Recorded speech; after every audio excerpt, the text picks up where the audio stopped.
Hey, everybody, welcome to the NC State Insider Podcast. I'm your host, Tucker Sennett, your lead beat writer for NC State on SI, here covering all things Wolfpack in Raleigh, joined again by my good friend, my assistant beat writer, my football expert, Daniel Rios, here to talk some Wolfpack football with a little bit more than 1 week until kickoff for the 2025 season for NC State. We got games this weekend, week zero. Dan, before we dive in to our topic today, just tell me how excited you are that football's back. Man, it's gonna be, I've already looked it up. I'm on the West Coast, obviously doing this remote, but 9 a.m. I will be on my couch watching The Aer Kansas Lingus?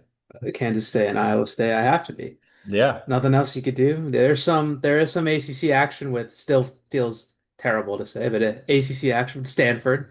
They'll be in Hawaii. Still can't believe I'm The saying Rainbow that. Warriors. Rainbow That's, Warriors electric matchup. yep. Um, just it's just football's back. I mean, I've been, as Tucker knows, been diving into, preseason ball, as psychotic as that is for the NFL, but it's all I have. So thankfully that Good. ends this week. It's good. It's Ends good. this week. It's something to do, you know? It is. Um, so football's back. We're we're by the time this comes out, we're about 9 days out from kickoff. Exciting. That being said, NC State got some things to sort out before then. So we thought it would be important to discuss the most important position groups heading into the 2025 season. Now, before we get started here, let's just quarterback was kind of out of the question here because obviously the quarterback is incredibly important and we know how important CJ Bailey is, yada yada yada. His sophomore season and development is probably going to be what this season hinges on. And if it goes well, this team could be pretty good. If it goes poorly, we could be looking at another 6-7 season for the Wolfpack. And that's, obviously the most important thing. We're looking at other groups. Okay. So just forget about the quarterback. So we each picked one unit on the offensive side of the ball that we think is important, and one unit on the defensive side of the ball that we think is important. We probably have different reasons for why we picked these groups, and we'll get into those certainly. I'll go ahead and get us started with the offensive side of the ball. How about that, Dan? It sounds perfect. All right. My most important offensive position group is the offensive line. And the reason I picked this group is because of a quote from left tackle Jacarius Peak last week. He said, "Without us, the offense doesn't start." And he's right. I mean, if this unit is a disaster, then the Wolfpack could be in for a really long season because you got to have time for this sophomore quarterback who's still figuring things out. And if he's under siege constantly, the game doesn't even get to happen. They don't have enough talent at receiver to make up for those deficiencies. And I know Dan's going to talk a little bit about that group eventually, but it's just you got to protect Bailey. That's the main reason this group's so important. The depth is a little concerning on the offensive line, but right tackle and left tackle are really strong or seem to be really strong with Teague Anderson coming in from Utah State to play right tackle and Jacarius Peak obviously being the new left tackle after Anthony Belton departed for the NFL. Um, so that's, you got your edges are well protected. The interior is a little messy. Dan, I know you just wrote about Jalen Grant and that Yeah. situation. Can you tell me a little bit, make me feel a little bit better about the interior offensive line or make me feel worse? Yeah, I just kind of, going off you is I'm a big trenches guy myself. It's where I'm, best at when, analyzing teams. And I don't think I'm as worried as maybe some others are about this unit. Tackles are sh solidified up. I think Anthony Carter Jr. is a solid left guard. I think where you get to that center right guard combo is a little bit weird because Yeah. there has been a little bit of buzz that a true freshman and Spike Sowles, I think is how you say his last name, may start, and then Grant may kick over to right guard. But to answer your question, I mean, Jalen Grant is a um, 4-year starter or 3-year starter at the FBS level. He was at Bowling Green for 2 years, started 1 year at Purdue. And then last year kind of was a little bit kind of got washed away a little bit, only played in 4 games. And then decided to come here. I mean, I think he's just, he's just kind of one of those guys where just veteran presence. I mean, he's not going to wow you, I think, too much. Not the most like he's not a guy who's going to come in and elevate this unit to a level it hasn't seen before. I think he's just kind of a plug and play guy, just kind of solidify something they need. I know Val Erickson, the right guard, I think who played a couple of games last year, if I'm not mistaken.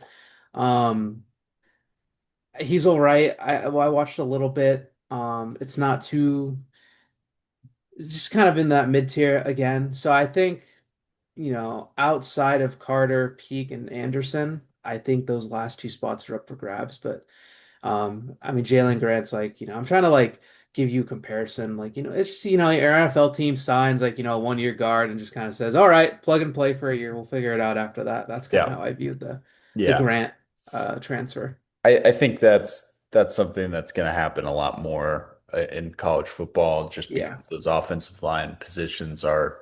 y- y- You'd rather have a guy with a little experience, at least for the beginning of the year, and then move in over time to those younger guys, because you got to get those guys reps at some point. Yeah.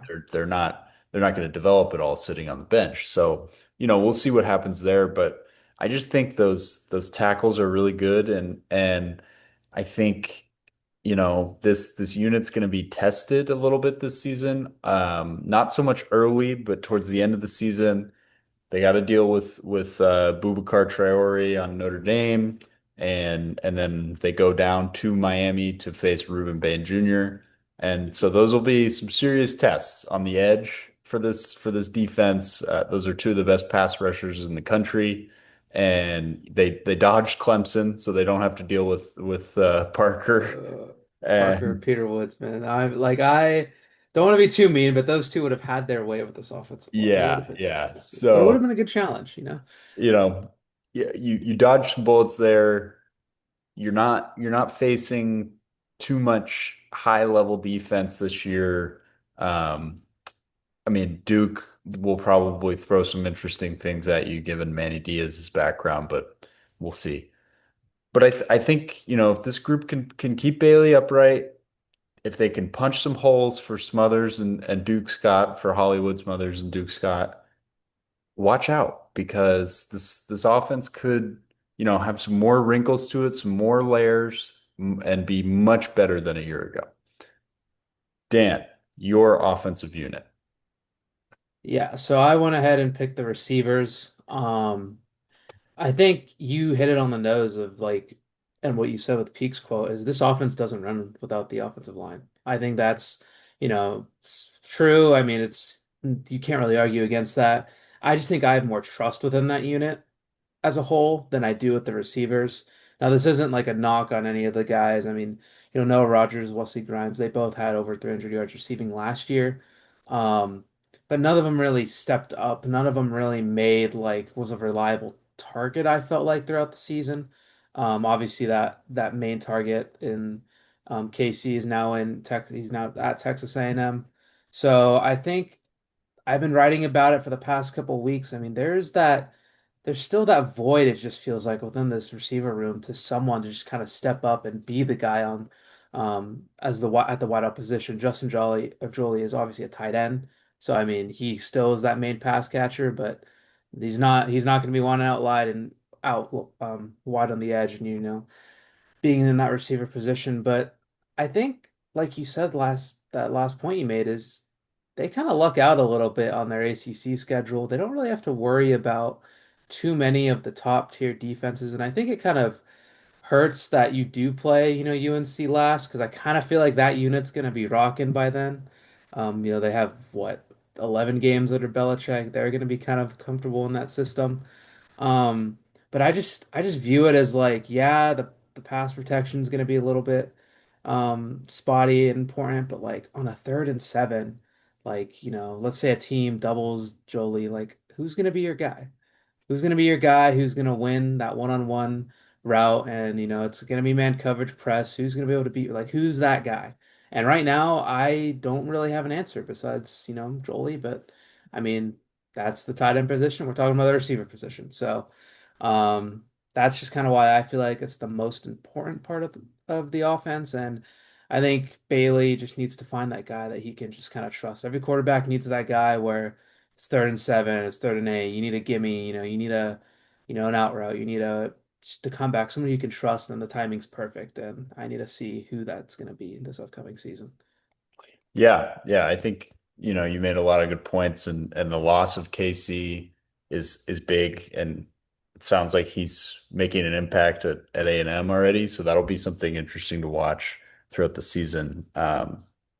Him against SEC competition because his freshman year was unreal and then last year the whole offense was just anemic for so much of the year, which is interesting because you go back and you look at some of those games and those point totals are pretty high. So Yeah.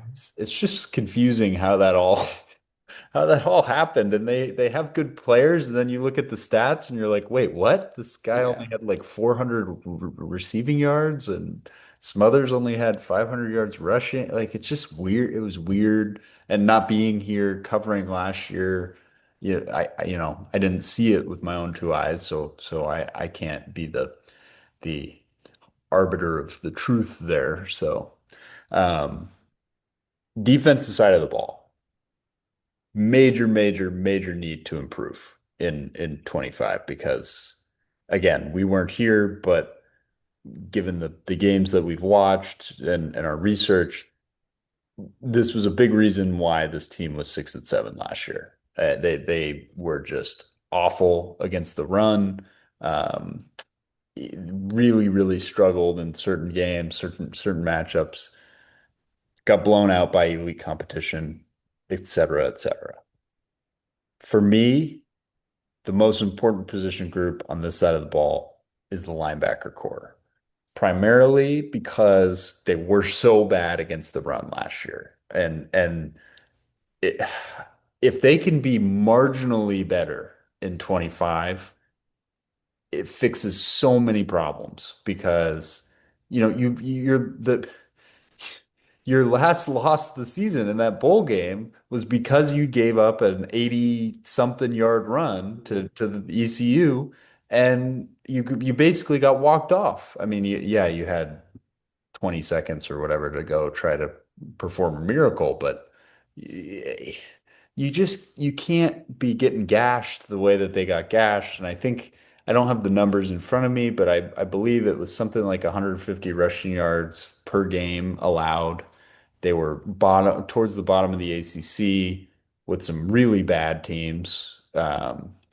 Stanford was just poor last year. Wake was a little bit of a disaster, and it's just you can't expect to compete with a run defense like that. So why the linebackers? Because you get Caden Fordham back. Can he return to form after that injury, that knee injury? I don't know. It's a little spooky, but when this guy was on the field, he was a leader. And at ACC Media Day, he talked a lot about, learning how to be a better leader by sitting out. And he's sort of seen how things work from afar. And so I think they have a lot of hope that he's going to develop through that rather than on the field reps, given he already had some experience. You got Sean Brown with a year under his belt with that transition to the position done. Hopefully, some of the issues that he had at the beginning of the season last year are fixed and he can be the other tackle machine and get the majority of the reps alongside Fordham. And then you have some more depth this year. You brought in some experienced linebackers in AJ Richardson and Kenny Soares Jr. Both guys played, or well, Soares played Big Ten football for Northwestern, and he was a rotation guy, kind of in the same role that he's probably going to have here with NC State. And Richardson was an excellent FCS linebacker with Norfolk State, and um, I believe he was like their team leader in tackles. He was a all MEAC, I think that's the conference they're in, performer Yeah. 2 years in a row. The guy knows how to bring people down.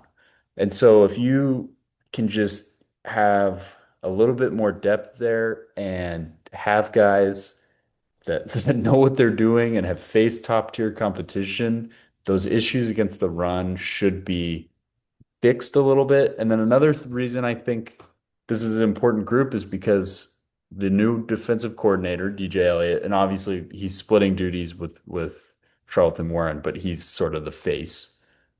His background is linebackers. This guy was a linebacker coach in the NFL. He played linebacker. He he's coached linebackers through his entire career. Like this is his position. This is his job. So I think, when you get a guy like that with a background with a certain position, that position usually rises up. I obviously that's not always the case, but I just feel like when you have a guy with that background, it becomes more of a point of emphasis and you hope it improves. I think the linebackers are the key. Dan, who do you think is the key? Yeah, I mean, I'm just gonna go, the position group right in front of the linebackers, the Okay. defensive line. Um, it's I think it was 23 sacks total last year for them. That's that's just not gonna get it done as a, defense. Um, and I mean, you hit it on the, I mean, you got to stop the run. And it's not just the linebackers who, you're definitely right on that they do need to do it, but I mean, it's that entire front seven as a whole, and the defensive line last year is equally to blame for those running game issues as well. And you lose some pieces in the offseason, but I think, you know, specifically for getting after the quarterback, they added some, interesting players in the transfer portal. Tra Thomas from Temple, Sion Sloan from Utah State, and then Sebastian Harsh from Wyoming. All players that I've kind of watched, and they really all have different skill sets. And you add that in, a room with, Brandon Cleveland and, Trevally Price. Like it's there's gonna be a lot of rotation within this group, and it's gonna be a lot of guys trying to, prove their worth, earn their reps, earn their snaps, and I think within this ACC schedule I mentioned in the receiver portion, they kind of luck out with the defenses a little bit, but the quarterback play, I feel like they didn't luck out too much. They're gonna have to go play, Carson Beck. Cade Klubnik's the best in the conference, so you do luck out there, but you got to play Carson Beck. You got to play Eli Holstein. You got to play, Haynes Haynes King, King. Yep. Like Mensa. you got to play Mensa as well on the road, nonetheless. Like Who knows there's about North Carolina? yeah, who knows? Still don't know, but Still don't and there's know. even there's I mean who It's a little weird when Cal has now committed to their four-star freshman quarterback whose name I am not going to try to say oh because, yeah, but that's but I think that kid's going to be awesome. And it's like, Jaron Key. I don't even know what his yeah, last name is. It's not yeah, even worth it. it's tough. It's Not tough. even I feel worth it. bad for the Cal writers on that Oh one. yeah. But They're pros probably by now. Like they probably have that true. thing down. True. But Um, it's definitely cause for concern when you don't have a quarterback by this point.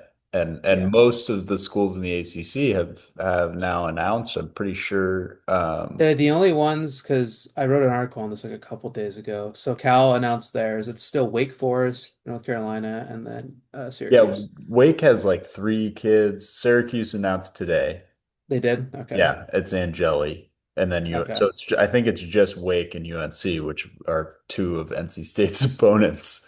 Um, Yeah. And I'll have an article coming out tomorrow, but just to end this tangent about um, ECU's quarterback matchups and Bailey, they went from like, oh my God, this is kind of tough. We got to face three pretty good quarterbacks to okay, we're feeling a little better now. They have Bailey week one, and then throughout the season they they were supposed to have Retzlaff, and they're not going to face Retzlaff anymore Oh because no, he why, no man? longer plays for BYU. They do play Tulane, Uh, but he's not, I don't think he's eligible to play or he won't be integrated fully by the time. I don't really know how that's going to go, but yeah, they play Tulane. They play who's the other quarterback? Memphis has a good quarterback, kid from Nevada.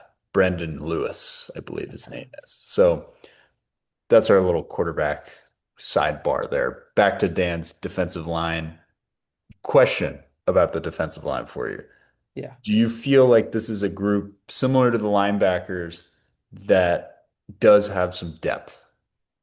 I think they have some serious depth. I think, um, but see, it's a lot of unproved. It's the same thing as a linebacker. It's legit the same thing. Like it's Yeah. a bunch of guys that they kind of got where they're rotational guys, they're unproven guys, they're guys who've been facing injuries their entire career, and it's just like, is this the year that they put like they finally, play an entire season? Like we'll see, but I mean the one guy who I probably have the most confidence is Brandon Cleveland, and he's, the nose tackle, so he's not, I mean, I don't want to dog on nose tackles, but he's not going to be really getting too many sacks this year, No. respectfully. But against He's the not, run, but against the run, it'll be important, but um, I just think with, a bunch of these ACC quarterbacks, like it's just, the Eli Holsteins, the Kyron Drones, the Tommy, I forgot his last name at Florida State. I know, I can't believe it. oh, Um, Castellanos. yeah, yeah. It's like all these guys can play, and if you're not going to be able to at least rattle them a little bit, I think that's just the biggest thing. I know some of these offenses are a little bit more run heavy, like Georgia Tech and things like that, but Yeah.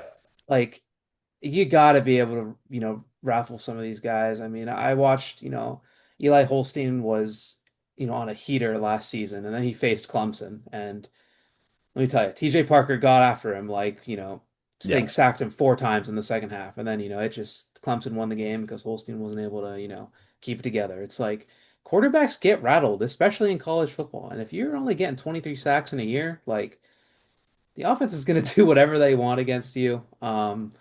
It's the rushing comes it's the front seven as a whole. So I think both of us hit it right on the nose. Like both of these groups need to figure it out, and especially with the teams they're gonna play. I mean, you're gonna play Jeremiah Love on the road. Like you better be ready. You better be shooting the proper gaps, or it's gonna be rough. Like Yes. And that it'll is an be offensive something. line that is more than capable of pushing teams around. That Yes. I would say in our lifetimes, that is Notre Dame's trademark is Notre just Dame will have big, offensive linemen. They big boys that are going to push you around. yeah. Um, well, that was great. Those are our four most important position groups. Obviously, some other groups that could make a huge difference this year. You got, pretty much a new group of corners that's interesting, very chippy and competitive.